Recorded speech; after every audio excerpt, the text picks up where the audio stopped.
I love the snow, but this week has been cold. And because of that, obviously, you can tell by my voice, I've been sick since Wednesday. And actually started with Abby, and then it's kind of transferred. So stay away from Hannah, Timothy, Abby, and me today. Can't guarantee. We're going to look at chapter 8, verse 16 through 19. So the Lord said to Moses, "Tell Aaron, raise your staff and strike the ground. The dust will turn into swarms of gnats throughout the land of Egypt." So Moses and Aaron did just as the Lord had commanded them. When Aaron raised his hand and struck the ground with his staff, gnats infested the entire land, covering the Egyptians and their animals. All the dust in the land of Egypt turned into gnats. Pharaoh's magicians tried to do the same thing with their secret arts, but this time they failed. And gnats covered everyone, people and animals alike. Verse 19, "This is the finger of God," the magicians exclaimed to Pharaoh. But Pharaoh's heart remained hard. He wouldn't listen to them, just as the Lord had predicted. We have been away from the Journey Out of Egypt series for many weeks. Obviously Christmas and then New Year's fell on Sunday this year. And last week, we had the ice storm. And so, we didn't have service. So this week, we come back to this series. And now we're beginning to look at how God is going to affect change in Pharaoh. To this point, we know the plan. We know that God had heard the Israelites' sufferings, and He wanted to rescue them. And He selected Moses and said, "Moses, I'm calling you, I'm asking you, go to Egypt. And I'm going to use you to rescue the Israelites from the bondage of slavery." So Moses returns. And before Christmas, where we left off was Moses was all nervous, obviously. He goes, the Israelite elders, they receive his word. So he feels comforted. But then he goes to Pharaoh. Pharaoh's like, "I don't know what you're talking about. I'm not going to release the Israelites." He makes work harder for the Israelites. And Moses begins to grumble, and he gets dejected. And that's where we kind of left off. But throughout the whole early part, chapter 4, chapter 5, God kind of reassures Moses, "Hey, don't worry. It's going to get much worse before Pharaoh realizes that he needs to release the Israelites." And to that, as we begin this week, we're going to look at the beginning of the plagues. And God is going to use the plagues to demonstrate His power. And He's going to force Pharaoh's hand. Throughout this whole process, we see the finger of God, or fingerprints of God. And that's what the plagues actually begin to represent.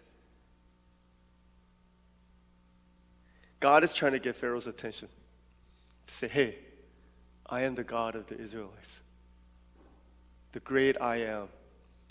You will release the Israelites. In fact, you cannot wait to get rid of them." That's basically what He's going to do. So throughout the plagues, what God is beginning to do is He's going to begin to get their attention to win the release of the Israelites. So we see the finger of God is evidenced by the hardening of Pharaoh's heart. So throughout the whole process, even again, at the end of chapter 8, verse 19, what we see is Pharaoh, his heart remained hard. We see this phrase time and time again throughout the whole first 10, 12 chapters of Exodus. Pharaoh's heart remained hard. He refuses to listen. He refuses to let the Israelites go. When we look at the hardening of Pharaoh's heart, we kind of looked at this before, but there's debates about who hardened Pharaoh's heart. Was it Pharaoh or was it God? Because when you read throughout the whole narrative here, it's like Pharaoh hardened his heart, God hardened his heart. So there's support for both cases. Was it God that hardened his heart, or was it Pharaoh himself? Was it a combination of both? Exodus 4:21 tells us that the Lord said to Moses, when you return to Egypt, see that you perform before Pharaoh all the wonders I have given you the power to do. But I will harden his heart so that he will not let the people go. The focus here is the focus here is that he will not let the people go. So whether it was God who hardened Pharaoh's heart or Pharaoh himself, or a combination of both, the reason why his heart is hardened is his refusal to release the Israelites. The Israelites represented a labor force for the Egyptians. They would be stupid to release them without any compensation. It's like in sports. LaMarcus Aldridge was a trailblazer up until about 2 years ago. He was coming to the end of his contract. He was an unrestricted free agent, meaning at the end of the season, he could go anywhere he wants. Portland decided not to trade him, and he signed with San Antonio. And Portland got nothing in terms of compensation for him. No draft pick, nothing. That's kind of how this is looking for the Egyptians. If he lets the Israelites go, they get nothing.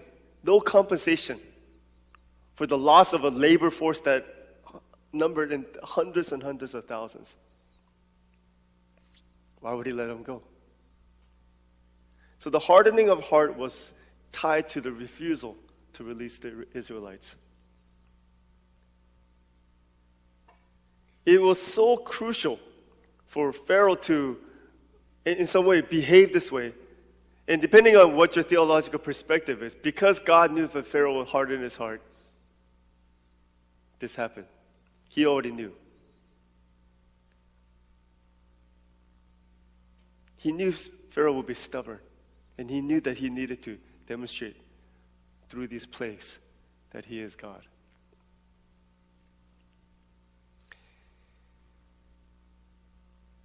That's why the number of plagues was necessary. You know, throughout, when you read through, and I encourage you to do this, start from chapter 1, go through about 10 or 11, just kind of through the plagues. And you see, if you sit down at one time and read through all of this, there's things that are going on internally in Pharaoh that's very interesting. We know that his heart is hardened. But there is a change in his demeanor as the plagues begin to increase. You know, he goes from, no, I will not let them go. Not just his first encounter with Moses, but throughout even the first 3 or 4 plagues. He says, no, I'm not going to let them go. In chapter 8, verse 8, he begins to say this, yes, you can go, but just stop this plague. You can go, but stop the plague. So Moses goes and he asks the Lord, give them relief from this plague. As soon as Pharaoh sees that, he changes his mind. Chapter 10, verse 11, Pharaoh says, okay, Moses, you know, I have an idea. You can go, but just the men, leave everybody else. Just the men can go and worship your God. So he begins to change. Chapter 10, verse 16 through 17, in conversation with Moses, he says this very interesting thing. I have sinned against the Lord, your God, and against you. Forgive my sin just this once, and plead with the Lord your God to take away this death from me. Did he really understand what he's saying, or is this trickery? He's trying to do whatever he can to get relief from the plague. But I find it interesting that he uses these words, I have sinned against your God and against you. And in chapter 10, verse 24, I believe it is, he says, you can go, but leave your livestock. So this is the progression that Pharaoh has throughout the whole course of the plagues. Of course, he doesn't let the Israelites go until the last plague hits. And we'll look at that next week. The finger of God is evidence in the hardening of Pharaoh's heart. The finger of God is also evidence by the demonstration of God's power to Pharaoh. What was the purpose of the plagues? It was to win the release of the Israelites. But it was also a demonstration or revelation of God to Pharaoh that he is God. What I mean by that is this. If you look at chapter 5, verse 2, Exodus 5, 2, this is what it says. "Is that so?" retorted Pharaoh. "And who is the Lord? Why should I listen to him and let Israel go? I don't know the Lord, and I will not let Israel go." I don't know the Lord, and I will not let Israel go. Pharaoh needed to be introduced to the Lord. And I believe that these plagues are a way that God is introducing himself to him. Chapter 7, verse 17, it says this. So this is what the Lord says. "I will show you that I am the Lord." This is what Moses is telling Pharaoh. Through this, Pharaoh, God is telling you, through this, you will know that I am the Lord. Pharaoh doesn't know who God is, but through the plagues, he will discover who God is, what God can do, why he will eventually win the release of the Israelites. How can someone like Pharaoh know God? How do we expect someone like him to know him? Isn't it through such miraculous works?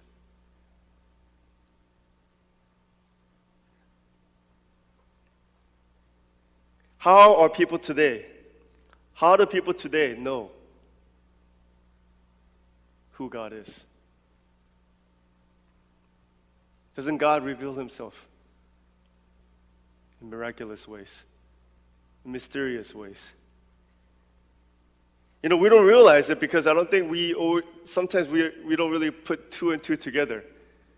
But God is constantly trying to get our attention every single day, every single moment.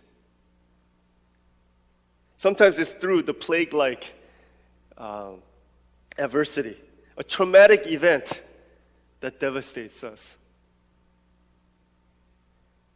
Sometimes it's through a miraculous sign, a healing. Or maybe it's a miraculous provision. Maybe you're broke and you have no idea how you're going to pay for bills. And one day, mysteriously, some money shows up. I think I shared this story with you before, but I had a payment. I think it was in my memory is. I think I had a tuition payment of like $970 that was due, and I didn't know where that money was going to come from. And one day, my parents got a check. This must have been college. They got a check in the mail. It was one of those escrow overpayments, basically in your mortgage. And the amount that we received was $975.25. My parents are like, "Here, God is providing this to pay for your tuition." And so those kind of miraculous things that happen, I think my parents received one time in all of their years of having a mortgage, an overage, and that was the time. God provides miraculous ways. Sometimes it's through a plague-like adversity, a traumatic event that kind of gets our attention. Sometimes it's through these miraculous provisions. But never doubt that God is constantly trying to get our attention, day in and day out. He is always looking, always working in our lives. His fingerprints are all over it. Sometimes we just are so busy, inundated with life, that we fail to see that. God shows Pharaoh who he is. These plagues are a way that God demonstrates or reveals himself to him. It's like God is saying, "Pharaoh, you don't know me, but you will know me soon enough. And when you discover who I am, you're going to release the Israelites." The finger of God is evidenced by plagues that cannot be replicated. But turn our attention back to this passage in chapter 8 and verse 18. There's a very interesting word in verse 18. Pharaoh's magicians tried to do the same thing with their secret arts.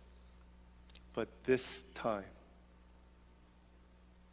they failed. Did you catch that the first time we read through this? But this time they failed. Well, this time, what does that mean? You see, Pharaoh's magicians are able to replicate the first 3 plagues. I don't know if you ever noticed that before. So let's review those. Turn to chapter 7, verse 8 through 12. Aaron's staff becomes a snake. Okay? So in chapter 7, the first sign that that Moses and Aaron does in front of Pharaoh is this. He takes his staff and he throws it down. And Pharaoh looks at that. I'm looking at the movie, right? Thinking about the movie. Pharaoh's like,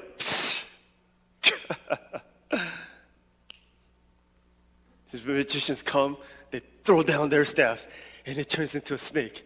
And Pharaoh's like, man, you're gonna come with me with that?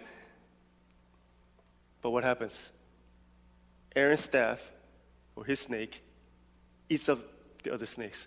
So they're kind of shocked. But they are able to replicate that. Skip ahead, chapter 7, verse 19. The plague of plague of blood. In this one, what we see is they go to the Nile River and they confront Pharaoh. Boom, Nile River turns into blood. There's a little bit of shock, but once again, Pharaoh's like, he kind of summons his wise men or his magicians, and they are able to turn water into blood. So Pharaoh's like, this is supposed to show me that your God is powerful. My guys can do the exact same thing. Third one, plague of frogs. This plague is the same thing. Once again, Moses and Aaron, they confront Pharaoh. What happens? Frogs everywhere. Just everywhere. They're just in the homes, in the beds, everywhere. People turn, there are frogs everywhere. But we see, verse 7, but the magicians were able to do the same thing with their magic. They too caused frogs to come up on the land of Egypt. The magicians did the same thing. So the first 3 cases we see, Pharaoh's magicians are able to replicate the sign, the staff turning into snake, the water to blood, and frogs just coming out of anywhere. Can you imagine that? But the finger of God is evidence through God's demonstration of his power, beginning on this 4th plague, the plague of gnats. Because in this moment, Pharaoh's magicians, they cannot replicate it. They cannot cause the dust of the ground to turn into gnats.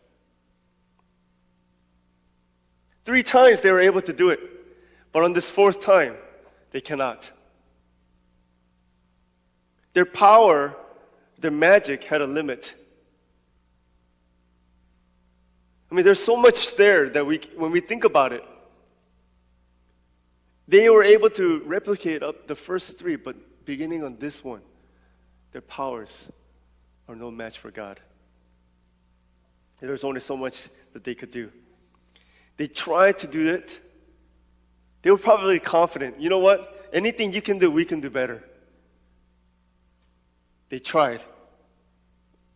Oh, we can't do this. And in verse 19, chapter 8, the magicians, they say, this is the finger of God. They are so quick to realize what they're up against.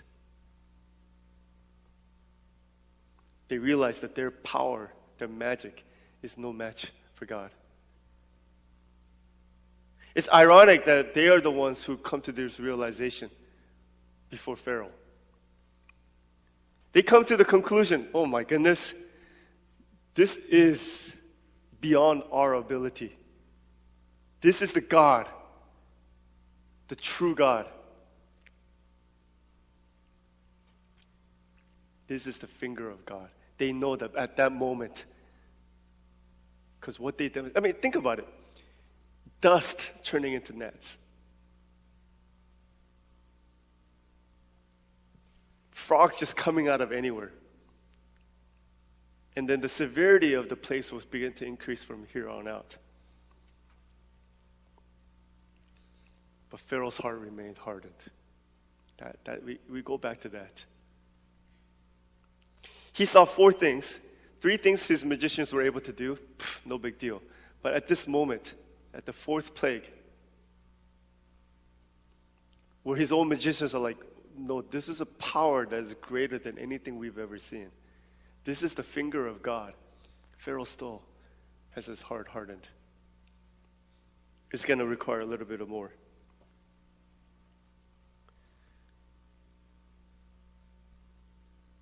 It doesn't matter to Pharaoh who this God is. He's not going to let them go.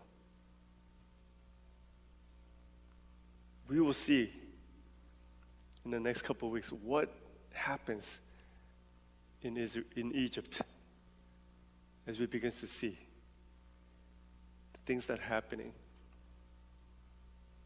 How God is trying to get attention of Pharaoh to release the Israelites. The fingerprints of God is evidence all throughout our life. There are moments where I'm pretty sure you and I can think, there's no other explanation but God. There's no other thing that makes sense except God.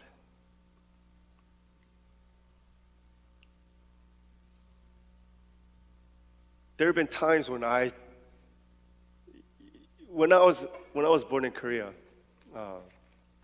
at that time in the early 70s, I almost said late 70s. In the early 70s, in Korea, sudden infant death syndrome was very common. My parents told me one night they were sleeping. It's Korea, everyone just sleeps in one room, right? One night I was sleeping, and my parents told me this, many years later. They said one night they woke up. In the middle of the night, they looked over, and I was white, and I was not breathing. So they just put their hands on me, and they began to pray. They didn't know what to do, anything else but to pray.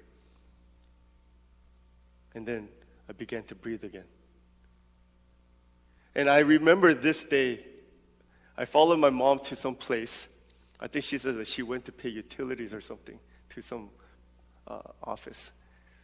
And I remember kind of separating from her, and I remember walking this was wintertime, around this time, just really cold. I remember looking at something shiny in the water. And water, there's no depth perception. I remember reaching in for it, and that's all I remember. Apparently what happened is I fell into the cold water. Somebody picked me up, and I apparently led that person back to my house. My mom, he must have gone back home, so she just went home. She had no idea that I had fallen into water. So freezing cold in the middle of winter, some stranger walked back, said, "This is my house." He goes in my mom's, "Oh, close the door." And later she's like, I didn't even think could thank him. She said she went back, opened the door, gone. There are things that have happened in my own personal life where there's no doubt it had to be God. What your views are about angels, I don't know. Was that an angel? Possible.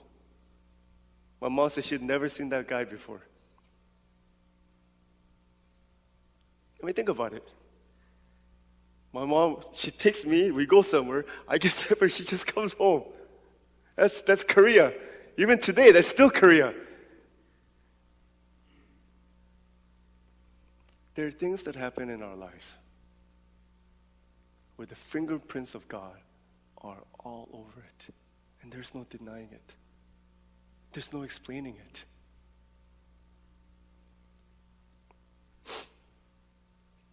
God is trying to get our attention. Constantly. You and I, we know people who have experienced that plague-like adversity. A traumatic event that just comes upon a person's life or a family's life. And it alters the course of the family.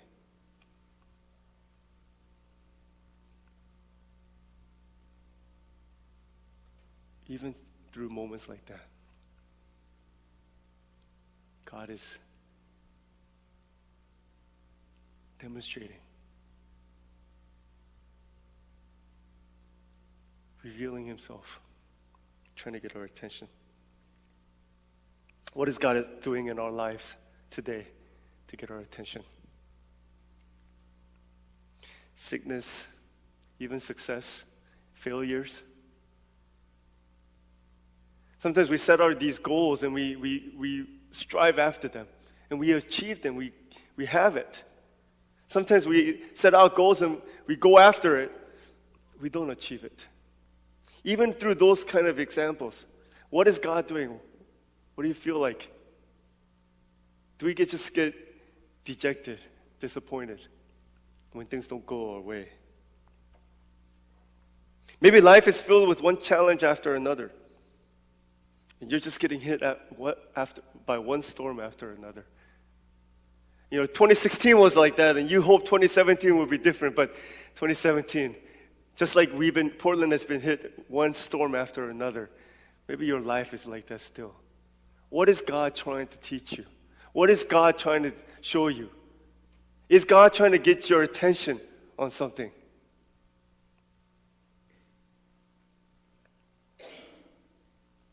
Maybe God closed the door on something that you felt so certain that he was saying, John, this is what I want you to do. And you're left confused. Or he opens up a door out of the blue, a door that you thought was closed, because he has a plan for you. And he wants you to take this door. You see, every single day, every single moment, the fingerprints of God is all over our lives. God is actively moving in our lives. He's actively pursuing us. His desire is for us to seek him, to follow in obedience. The call that he gave to Moses is similar to the call that he gives to you and I. I have a plan for you. Will you follow? And we're like Moses, no, God, there's somebody better than me. Oh, these are my limitations. And God says, you're missing the point.